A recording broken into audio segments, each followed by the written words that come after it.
Right now, there are 78,000 people in Connecticut living with Alzheimer's disease and 178,000 caregivers, most of them unpaid. For sure, and when your family gets a diagnosis, you do not have to go through it alone, even though so many people are. So here to share their stories and tell us more about the really important services that are available through the Alzheimer's Association is the chair of the Hartford Walk to End Alzheimer's, Maisie Russell, and Christine DiLeone, a nurse, professor, and PhD student at the UConn School of Nursing, who also has conducted research on caregivers. It's so nice to have the both of you. Yeah, thank you and for both of your mothers had this disease. Yes. Tell us a little bit about that journey, Maisie, and what it meant to you. Yes, my mom had this disease for 15 years. 15 years. Yes. That is a long time. Yes, and I was a caregiver and advocate for her throughout that journey. But the Alzheimer's Association was extremely helpful to me. Basically, I called the helpline and they connected me with an agency that was pivotal for her care through her journey. And I had her in my home for 13 of those 15 years. That's so wonderful. You were able to help. But Christine, what do you think the #1 stressor is? A lot of people aren't calling that helpline, and it's really taking a toll on them. I don't know if there's a #1 stressor. There's a lot of stressors. Yeah. Caregivers' needs are just not being met physically or emotionally. They're not sleeping. They're not even able to make their own doctor's appointments.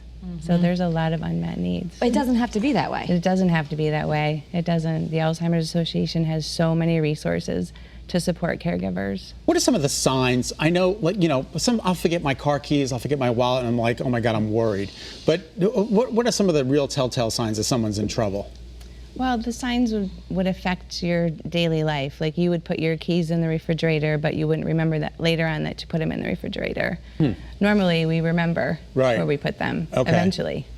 Yeah. Eventually. So you did a whole study on caregivers, and it's really important because people who are caring for their relatives, and I know there are some watching right now, they may not realize that there is help out there. You found definitely it's a stressor for them, but what was, say, one of the services that you got, Maisie, that changed things for you when you were taking care of your mom? Education classes. They do education classes throughout the state of Connecticut. So I attended many of those, and the knowledge that I gained from that, I was able to train my in-home aide how to care for my mom. So that was a huge help. Can you tell us about the Hartford Walk? Because I know we're right in the middle of Alzheimer's, in the middle of the raising money, and you are in charge of the Hartford Walk. Congratulations, by the way. That's such a big responsibility. Yes. Tell us a little bit about the Hartford Walk. So I'm the chair of the Hartford Walk. So we currently have 3 remaining walks. We have the New Haven Walk on September 29th this weekend, and the Hartford Walk, good, the weather's gonna Norwalk Walk is on October 13th at Rensselaer Field in East Hartford. And it's a great event, so we encourage individuals to come out and join us on that walk. Isn't that great? And this spurred you on to become the head because of your mother's conditions. Yes. I mean, how did it change your life? Exactly. It is near and dear to my heart because I'm familiar with the disease, with all stages of that disease.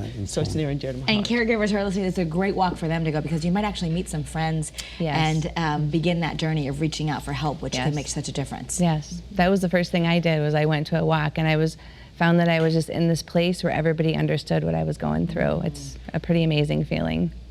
So call the Alzheimer's Association. Reach out for help. Reach out for educate help. yourself about the disease. Yes. There's the 24/7 helpline. Self-care. And here's the date again for the walk because they want everyone to attend. In New Haven, it's on the 29th, and Hartford and Fairfield County, it's on October 13th, and there's a website, alz.org/walk. And I'm going to try and promise you good weather on both days. Okay. All right, so get out there and walk. And there's the helpline, 24/7, 1-800-272-3900. Just give them a call, and they know what to do to help you. Absolutely. Why not, right? Yeah. That's a resource that is available to you.